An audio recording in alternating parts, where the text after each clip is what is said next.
ଭାରତ ଆଫଗାନିସ୍ତାନ ତୃତୀୟ ଟି20 ରୋମାଞ୍ଚକ ସୁପର ଓଭରରେ ଭାରତର ସୁପର ବିଜୟ 3-0ରେ ଶୃଙ୍ଖଳା ମୂଳପୋଛ କଲା ରୋହିତ ବାହିନୀ।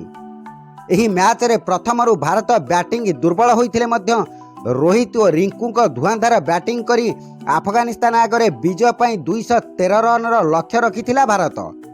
କିନ୍ତୁ ଆଫଗାନିସ୍ତାନର ବ୍ୟାଟ୍ସମ୍ୟାନ୍ ମାନେ ଲଢ଼ୁଆ ବ୍ୟାଟିଂ କରି ମ୍ୟାଚ୍କୁ ଟାଇ କରି ଦେଇଥିଲେ। ଫଳରେ ସୁପର ଓଭର ଖେଳାଯାଇଥିଲା। ସୁପର ଓଭରରେ ଆଫଗାନ ଦଳ ପ୍ରଥମେ ବ୍ୟାଟିଂ କରି 16 ରନ୍ କରିଥିଲା ଓ ଭାରତ ଆଗରେ 17 ରନ୍ର ଲକ୍ଷ୍ୟ ରଖିଥିଲା। ଏହାର ଜବାବରେ ଭାରତ ମଧ୍ୟ 16 ରନ୍ କରିବାରୁ ମ୍ୟାଚ୍ ପୁଣି ଥରେ ଟାଇ ହୋଇଯାଇଥିଲା। ପରେ ଆଉ ଥରେ ସୁପର ଓଭର ଖେଳ ହୋଇଥିଲା। ଏଥିରେ ଭାରତ ପ୍ରଥମେ ବ୍ୟାଟିଂ କରି 11 ରନ୍ କରିଥିଲା। ଏହାର ଜବାବରେ ଆଫଗାନିସ୍ତାନ ମାତ୍ର 1 ରନ୍ କରିପାରିଥିଲା ଓ ଭାରତ 10 ରନ୍ରେ ବିଜୟୀ ହୋଇଥିଲା। ମ୍ୟାଚ୍ରେ ଅଧିନାୟକ ରୋହିତ ଶର୍ମା 69 ବଲ୍ରୁ 121 ରନ୍ର ଶତକୀୟ ପାରି କରିଥିବା ବେଳେ ରିଙ୍କୁ ସିଂ 69 ରନ୍ କରିଥିଲେ।